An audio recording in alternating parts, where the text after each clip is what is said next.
मैं कहना चाहता हूं मेरे इस सदन से कि नरेंद्र मोदी जी को भी यह अहंकार नहीं रखना चाहिए। ये जनता उठा के ऐसा पटक देगी कि वो कल्पना भी नहीं कर सकते। और वही लोग जो आज मोदी मोदी कर रहे हैं, जो आज जयकारे लगा रहे हैं, वही उनको गाली देते हुए नजर आएंगे कि इस मोदी के कारण हम बर्बाद हो गए, सब कुछ लुट गए, जनता की गालियां खा रहे हैं। वो सब के सब कहना पड़ेगा।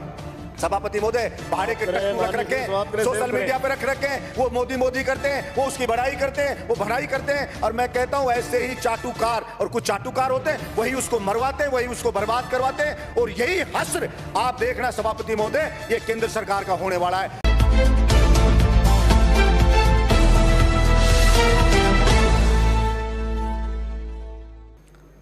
सभापति महोदय, कोरोना को आए हुए 1 साल हो गया। उस 1 साल में स्कूल में बच्चों ने एडमिशन लिया तो बहुत से तो ऐसे बच्चे हैं जो फर्स्ट क्लास में एडमिशन लिया, उन्होंने आज तक स्कूल को ही नहीं देखा। वो आए कि एक बार स्कूल तो दिखा दो, क्लासरूम तो दिखा दो।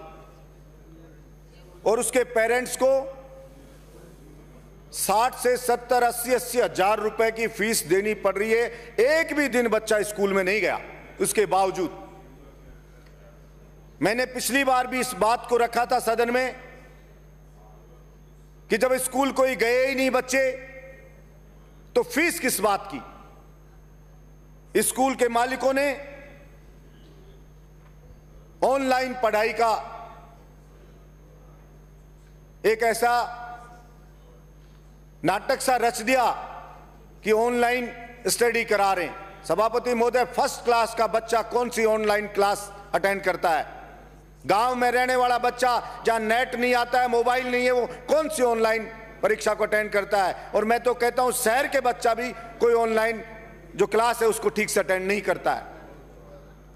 और उस सेक्शन जो एक क्लास में 10-10 सेक्शन थे स्कूलों में, जहां 10 टीचर पढ़ाते थे एक सब्जेक्ट को, ऑनलाइन क्लास में उस 10 जो भी सेक्शन थे उसको एक ही टीचर ने पढ़ाया।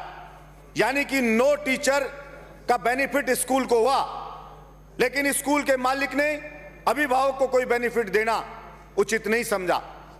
सभापति महोदय, अभिभावक गए, हाई कोर्ट गए कि ट्यूशन फीस 75% ले ली जाए।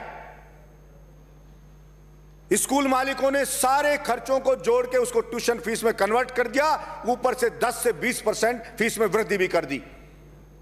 इसके बाद अभिभावक गए सुप्रीम कोर्ट। इनके पास बड़े बड़े वकील हैं।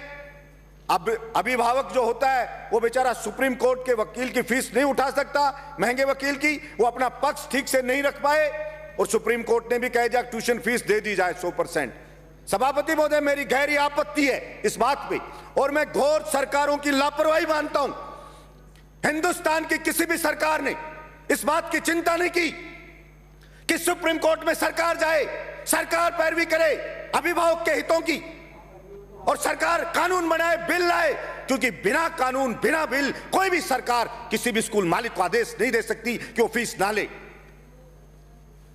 सरकार को चाहिए था कि ऐसा बिल लाके कानून बनाए कि जब स्कूल में गया नहीं बच्चा तो फीस किस बात की, कोचिंग गया नहीं बच्चा तो कोचिंग सेंटर वाले फीस ले रहे हैं। सभापति महोदय, एमबीबीएस के लिए, इंजीनियरिंग के लिए 1.25 से 1.5 लाख रुपया 1 साल की फीस ली, एक भी दिन कोचिंग सेंटर वाले ने पढ़ाया नहीं। और जिसने पहले ऑफर दिया कोरोना से पहले 5,000 की छूट देंगे, जल्दी फीस दो, तो उन्होंने पूरी फीस जमा करा दी। बेचारा गरीब मिडिल क्लास की मेरे को 5,000 की बचत हो जाएगी, उसकी पूरी फीस जब्त हो गई। अब ऐसा भी नहीं है कि चलो ये फीस ले ली तो अगले साल में हम इसको छूट दे देंगे, कोई उसको छूट नहीं दी जा रही है। इसलिए मैं मांग करता हूं कि सरकार बिल लाए, सरकार कानून बनाए और स्कूलों की मनमर्जी को रोके। और सभापति महोदय, अभी वर्तमान में बहुत से कोचिंग सेंटर ये ऑफर दे रहे हैं, बड़े बड़े ऐड दे रहे हैं कि अगर आप ऑनलाइन क्लास लेंगे तो 75% फीस आपकी माफ कर दी जाएगी, जो ऑफलाइन में फीस ली जा रही है। यानी कि ये इस बात को प्रमाणित करता है कि ऑनलाइन पढ़ाई करने पे उनके खर्चों में 75% की कमी आई है, तभी तो ये ऑफर दे रहे हैं। तो इसलिए सरकार को चाहिए कि उनके लिए कानून लाए। सभापति महोदय, वैसे ही गरीब किसान मजदूर का बेटा परेशान है, गरीब किसान परेशान है, कोचिंग सेंटरों में जाता है, पहले कोई भर्ती नहीं निकलेगी, भर्ती अगर निकल गई तो फिर एग्जाम के लिए संघर्ष करो, आगे से आगे बढ़ रही है, एग्जाम हो गई तो रिजल्ट नहीं आ रहा है, रिजल्ट आ गया तो ज्वाइनिंग नहीं मिल रही है, भर्तियां पहले निकाली जाती हैं कितनी, फिर उनको घटा दिया जाता है। यानी पहले उसको सब्ज बाग दिखाओ, पढ़ा लिखा सिलेक्शन होगा, उसको घटा दिया।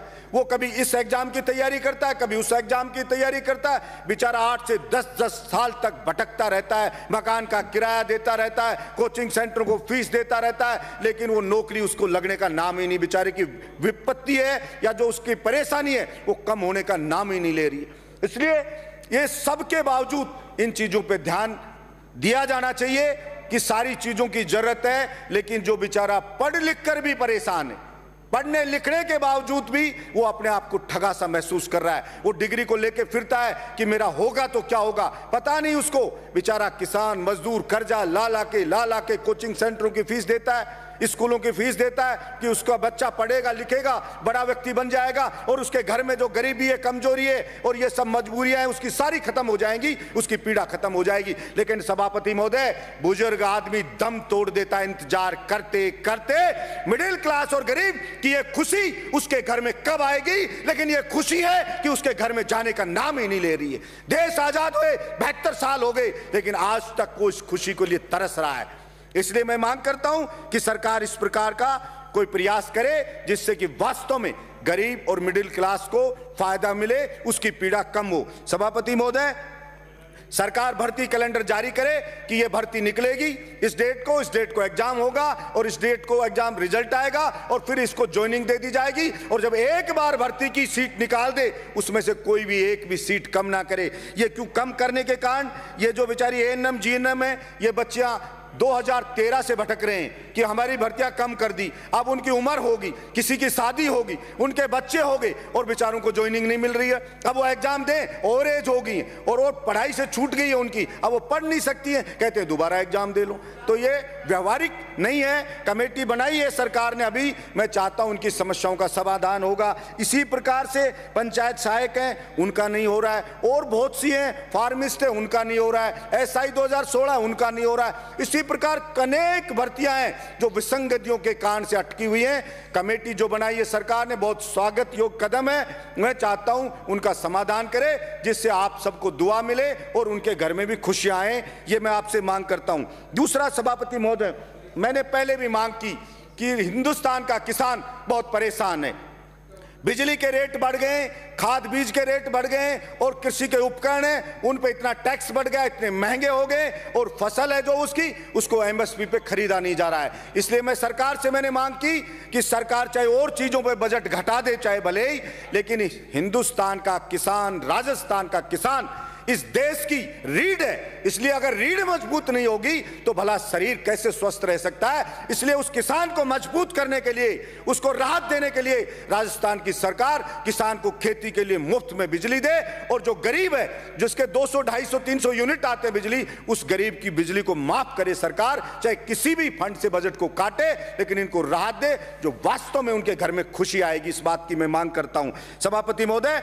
और किसान की फसल को एमएसपी पे खरीदा जाए, संपूर्ण फसल को खरीदा जाए, इस बात की भी मैं मांग करता हूं। और इस बात की भी मैं मांग करता हूं कि किसान को डीजल है, वो डीजल पे टैक्स कम करके किसान को कम कीमत के ऊपर, कम मूल्य के ऊपर उसको डीजल उपलब्ध कराए सरकार। सभापति महोदय, इसके बाद में मैं मांग एक और भी रखना चाहता हूं कि ये जो पुरानी पेंशन स्कीम जो थी उसकी मांग राजस्थान के कर्मचारी कर रहे हैं कि भाई पुरानी पेंशन स्कीम हमारी लागू की जाए।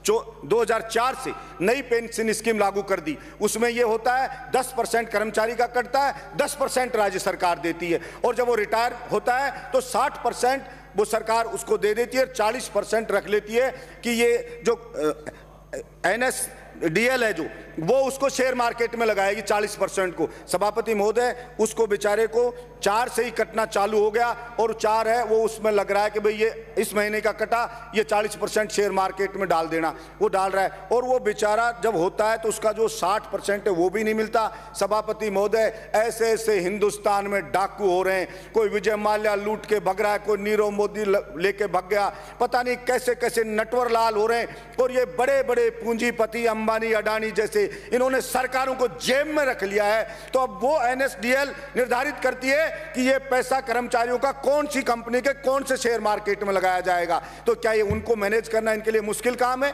इसलिए उस किसान, वो जो किसान का बेटा है, जो कर्मचारी है बेचारा, जो भी है सरकारी, उस बेचारे की मेहनत की कमाई को भी ये लूट लूट के ले जा रहे हैं। मैं मांग करता हूं कि पुरानी पेंशन स्कीम को लागू करे, सरकार पे कोई वर्तमान में भार नहीं आएगा, कोई भार नहीं आएगा, क्योंकि अभी तो कोई रिटायर होने नहीं, और 2000 करोड़ रुपए आपको देने पड़ रहे हैं हर साल। वो 2000 करोड़ देने नहीं पड़ेंगे। अभी तो कुछ कर्मचारी जो पैरा टीचर्स वगैरह, जो जिनकी उम्र ज्यादा थी, वो रिटायर हुए हैं, तो उनको पेंशन मिल रही है, कोई दूसरे हुए हैं, किसी को 1000 मिल रही है, किसी को 500 रुपए मिल रही है, किसी को 1200, किसी को 1500 मिल रही है। इसलिए सरकार सहानुभूति रखे। जिस प्रकार से पश्चिमी बंगाल की सरकार ने पुरानी पेंशन स्कीम रख रखी है, उसी प्रकार से राजस्थान की सरकार से भी मांग करता हूं कि पुरानी पेंशन स्कीम को वापस से सरकार लागू करे। और सरकार जो प्रतियोगी परीक्षाएं होती हैं, जब मैंने कहा जैसे पहले कि बेचारा अभ्यर्थी उसको 10-10 एग्जाम देने पड़ते हैं, उनकी फीस सभापति महोदय इतनी भारी भरकम फीस है कि जेट की जो फीस है 2800 रुपये फीस है, इंजीनियरिंग वालों में अभी निकली विद्युत विभाग में तो 1800 रुपये फीस है, और नीट की फीस ने तो रिकॉर्ड तोड़ दिए, 5000 से भी ज्यादा उसकी फोरम की फीस है। इसलिए इतनी भारी भरकम फीस कैसे देगा गरीब का बेटा? उसको कम किया जाए और प्रतियोगी परीक्षा देने जाए, जब उसके पास आई कार्ड हो के परीक्षा देने जा रहा है, तो मैं मांग करता हूं राजस्थान की रोडवेज में उसको मुफ्त में उसका किराया उसको फ्री किया जाए, कि वो एग्जाम का अपना कार्ड दिखाए एग्जाम का और उसको फ्री में दिया जाए। ये मैं सरकार से मांग करता हूं। और दूसरा मैं सरकार से मांग करना चाहता हूं कि देखिए, आपने मेरे बहरोड को बहुत दिया, लेकिन फिर भी मेरा बहरोड एक जिला बनने की सारी जो भी क्षमताएं, जो मापदंड है, उनको पूरा करता है, और बरसों से वहां की पुरानी मांग है। तो मेरे बहरोड को जिला बनाया जाए, मेरे बहरोड में जिला अस्पताल बनाया जाए, इस बात की भी मैं मांग करता हूं। और दूसरा, इसके साथ में ही मैं सरकार से मांग करना चाहता हूं कि देखिए, मैं और मेरा प्रदेश, मेरा जो विधानसभा क्षेत्र है वो हरियाणा से लगता है, और मेरे अलावा अनेक हमारे यहाँ पे माननीय सदस्य हैं जो सीमावर्ती प्रदेश से, जिनकी सीमा लगती है, वहाँ की बच्चियों की शादी होकर के, और सभापति महोदय जब वो यहाँ पे आ जाते हैं राजस्थान में, तो जाति प्रमाण पत्र उनके नहीं बनाए जाते हैं। हवाला दिया जाता है कि कोई सुप्रीम कोर्ट के अंदर साहब कोई निर्णय हो गया था कि एक जगह ही लाभ दे सकते हैं। सभापति महोदय, मैं कहना चाहूँगा, मुझे कई बार हैरानी और आश्चर्य होता है कि छोटी सी प्रॉब्लम है, जो अगर हम उसको दूर कर दें, छोटी सी प्रॉब्लम है, तो बहुत बड़ी राहत जनता को मिल सकती है। उसमें सिर्फ इतना करना है। सुप्रीम कोर्ट ने ये इसलिए दिया कि हमने कोई चीज नियम बना नहीं रखा, तो इसलिए सुप्रीम कोर्ट के अंदर राहत नहीं मिली। तो सरकार सिर्फ इतना सा कर दे कि एक बिल ला दे, और ये निर्णय या कैबिनेट निर्णय कर दे, और कैबिनेट निर्णय करके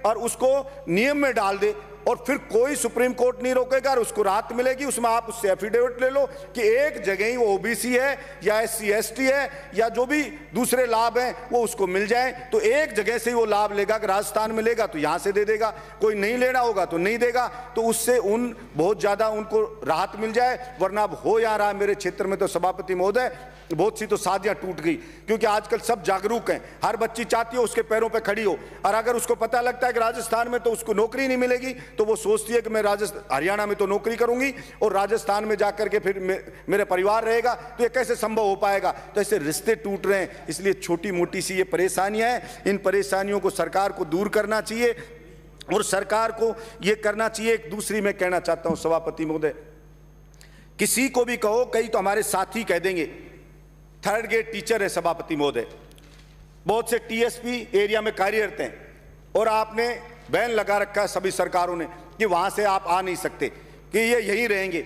मैंने पहले भी मांग की कि ये थर्ड ग्रेड टीचर हैं, ये बेचारे, इनके माँ बाप बीमार हो गए, माँ बाप बूढ़े हो गए, किसी के बच्चे बड़े हो गए, किसी को बच्चों की शादी करना है, इतनी परेशानियां उसके घर में, लेकिन उस बेचारे को जैसे जेल करके बांध दिया कि आप तो यहीं रहोगे, आप यहां से जाओगे नहीं। मैंने कई बार कहा, आज भी मैं मांग करता हूं, पहली बात तो सरकार TSP एरिया में नई भर्ती करके और जो पद हैं उनको भरे वहां के लोगों से, ताकि इन लोगों को राहत मिले। और फिर भी अगर क्षमता नहीं है, अगर इतना नहीं कर सकते हो, आप कुछ समय लेना चाहते हो, तो आप कम से कम ये तो कर सकते हो कि जो लोग यहां पर रह रहे हैं, बरसों से रह रहे हैं, उनको कह दो भाई आप 2 साल 3 साल वहां जाके आ जाओ, और आइन को कह दो कि भाई चलो आप इतने साल यहाँ पे रह लिए, आप वहाँ चले जाओ। सभापति महोदय, कैदी होता है कैदी, उसको भी छूट मिल जाती है कि आप इतने साल रह लिए कैद में, अब आप खुली जेल में जा सकते हो। उन बेचारों ने कौन सा गुनाह कर दिया कि उनकी नौकरी लग रही, उनको बांध के रख दिया कि आप यहां से जा नहीं सकते हो, दूसरी जगह से ट्रांसफर होता है, वो अपने घर चले जाते हैं, अपने बच्चों के पास चले जाते हैं। उन बेचारों को क्या गुनाह है?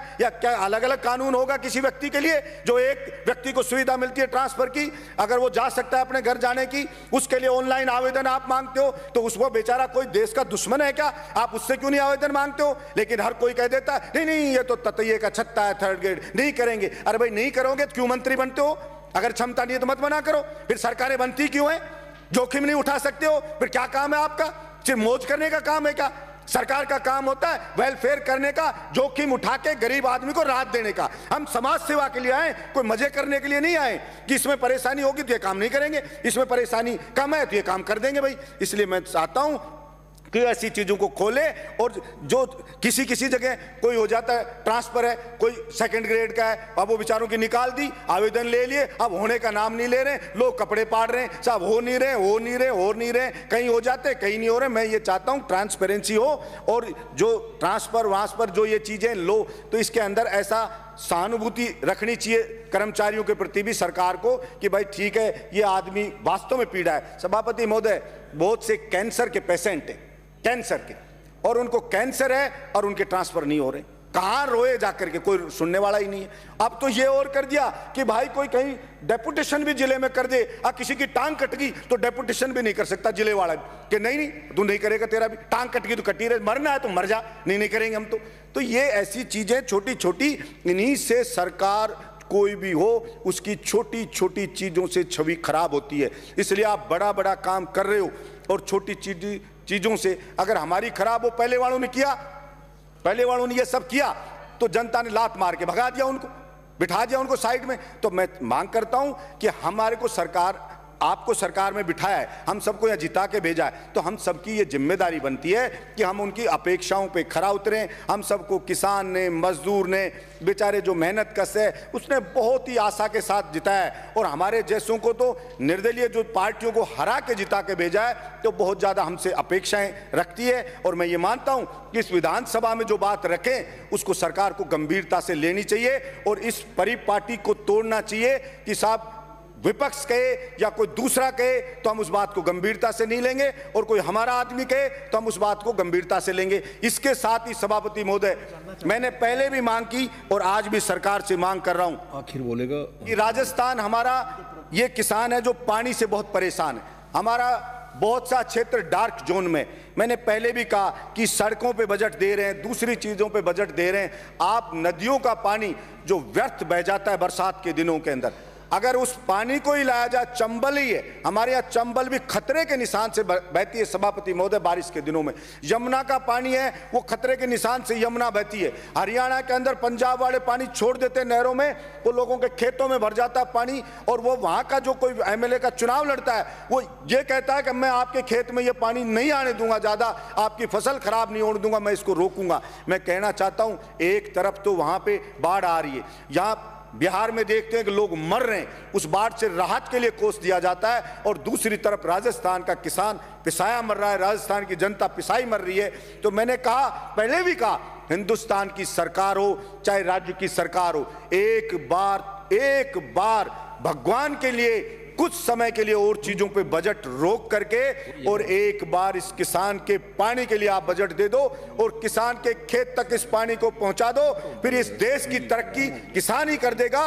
और जो किसान के बेटे हैं, बेरोजगार हैं, उनको आप रोजगार दे दो, किसान की फसल को खरीद लो, किसान को सस्ते दाम पे डीजल दे दो, किसान को बिजली मुफ्त दे दो, गरीब को बिजली मुफ्त दे दो, तो वो जब वो खुशहाल हो जाएगा सभापति महोदय, किसान खुशहाल हो जाएगा, मजदूर खुशहाल हो जाएगा, तो फिर अपने आप ही देश खुशहाल हो जाएगा। लेकिन यहाँ पता नहीं, मैं समझता हूँ देश को खुश करने का मतलब सरकारें क्या समझती हैं। देश जो बना है वो यहाँ पे रहने वाले लोगों से सभापति महोदय देश बना है। अगर वहाँ के लोग खुश नहीं है, अगर वहाँ के लोग संतुष्ट नहीं है, तो वो देश पर कैसे खुशहाल हो सकता है। सिर्फ झूठे नारे लगाने से, झूठी बातें करने से कोई देश खुश नहीं हो जाता। सभापति महोदय, किसान पढ़ें, अलग अलग बॉर्डर पे पड़े, 2 मिनट में कर रहा हूं सभापति महोदय, अलग अलग बॉर्डर पे पड़े, बच्चे उनके बैठे हैं, महिलाएं वहां पे बैठी हैं, विनती कर रहे हैं बेचारे कि साहब ये 3 जो बिल लाई है केंद्र सरकार, इससे हम बर्बाद हो जाएंगे, हमारी मंडियां बर्बाद हो जाएगी। प्रधानमंत्री जी इन तीनों बिल को वापस ले लो। और प्रधानमंत्री जी को इतना अहंकार हो गया है कि मैंने जो बिल ले आया, भला उसका विरोध किसी ने क्यों कर दिया। उस अहंकार में वहां कीलें लगा दी जाती हैं, वहां पे ऐसे ऐसे बैरिकेड बना दिए जाते हैं, वहां पे ऐसे लगा जैसे पाकिस्तान की कोई सेना अटैक करने आने वाली हो, उससे ज्यादा वहां पे सुरक्षा के इंतजाम करे जा रहे हैं। सभापति महोदय, मैं ये कहना चाहता हूं, विनाश काले विपरीत बुद्धि, किसी भी राजा का विनाश आ जाता है ना, विनाश आ जाता है, तब वो इस प्रकार का एक्ट करता है कि मैं जनता की मांग को नहीं सुनूंगा, मेरा करना है जो कर लीजिए। चाणक्य ने भी कहा है कि अगर वास्तव में जनता विरोध में आने लगे, जब वास्तव में राजा को लगे कि सड़क पे जनता उतरने लगी है, तो उस अहंकारी राजा को तुरंत उनकी समस्याओं को ध्यान में रख करके समाधान करना चाहिए, वरना जनता उसको उठा के कुर्सी से मोदा पटक देगी। ये उस राजा को ध्यान रखना चाहिए। मैं कहना चाहता हूं मेरे इस सदन से कि नरेंद्र मोदी जी को भी यह अहंकार नहीं रखना चाहिए। ये जनता उठा के ऐसा पटक देगी कि वो कल्पना भी नहीं कर सकते। और वही लोग जो आज मोदी मोदी कर रहे हैं, जो आज जयकारे लगा रहे हैं, वही उनको गाली देते हुए नजर आएंगे कि इस मोदी के कारण हम बर्बाद हो गए, सब कुछ लुट गए, जनता की गालियां खा रहे हैं। वो सब के सब कहना पड़ेगा। सभापति महोदय, भाड़े के टट्टू रख रखे हैं, सोशल मीडिया पे रख रखे हैं, वो मोदी मोदी करते हैं, वो उसकी बड़ाई करते हैं, वो भड़ाई करते हैं। और मैं कहता हूं ऐसे ही चाटुकार, और कुछ चाटुकार होते हैं, वही उसको मरवाते हैं, वही उसको बर्बाद करवाते हैं। और यही हश्र आप देखना सभापति महोदय, ये केंद्र सरकार का होने वाला है। इसलिए मैं तो मांग करता हूं यहां से कि नरेंद्र मोदी को हाथ जोड़ करके और सर झुका करके और माफी मांगनी चाहिए देश के किसानों से कि मुझसे गलती हो गई, मेरी मति भ्रष्ट हो गई थी, मेरी बुद्धि भ्रष्ट हो गई थी, इसलिए मैं अहंकार में आ गया था और मैं माफी मांगता हूं। मैं इन बिलों को वापस लेता हूं और एमएसपी पे पूरी फसलों को खरीदे। और जो डीजल पेट्रोल पे टैक्स लगा रखा है दुनिया भर का, सभापति महोदय, जो डीजल मिलता है, पेट्रोल 30-32 रुपए में मिलता है, उसको आप 90 से 100 रुपया बेच रहे हो। आपके बाप का राज है क्या कि लूटोगे, खाओगे, खुद 15-15 लाख के सूट पहनोगे, और किसान है उसके तन पे कपड़ा नहीं है, मजदूर के तन पे कपड़ा नहीं है, आप घूम रहे हो वहां 36 तरह के व्यंजन खा रहे हो, वो सूखी रोटी खा रहा है। और किसान ने अगर पिज्जा खा लिया तो उसको सोशल मीडिया पे चलाते हो, पिज्जा क्यों खा लिया? क्योंकि भाई आपको ही अधिकार है पिज्जा खाने का, आपको ही अधिकार है कूलर में सोने का, आपको ही अधिकार है एसी में रहने का, आपको ही अधिकार है पैंट शर्ट पहनने का। आपके बाप दादा ही लेके आए थे क्या प्रॉपर्टी? आपके तो मैं चाय बेचने वाला था। मैं पूछना चाहता हूं नरेंद्र मोदी जी, कितने चाय बेचने वाले 15-15 लाख का सूट पहनते हैं? और वो किसान है, वो कल भी फटी धोती में था, आज भी फटी धोती में था। फिर कहां से आप जनता के तेजी हो गए? आपने मूर्ख बनाया, भावनाओं को भड़काया जनता की को, और आप जनता को भड़का के वहां बैठ गए। और इस बात का पाप लगेगा। और आपको मैं तो कहता हूं कि देखना, इसी जिंदगी में रहते रहते आपको सजा भुगत के जानी पड़ेगी। ये मैं आपके बीच में कहना चाहता हूं। धन्यवाद सभापति महोदय। अगर आप चाहते हैं गरीब हर वंचित इंसान की आवाज आप तक पहुंचे तो हमारे चैनल को सब्सक्राइब करें और बेल आइकन का बटन दबाना ना भूलें। देखते रहिए बहुजन न्यूज।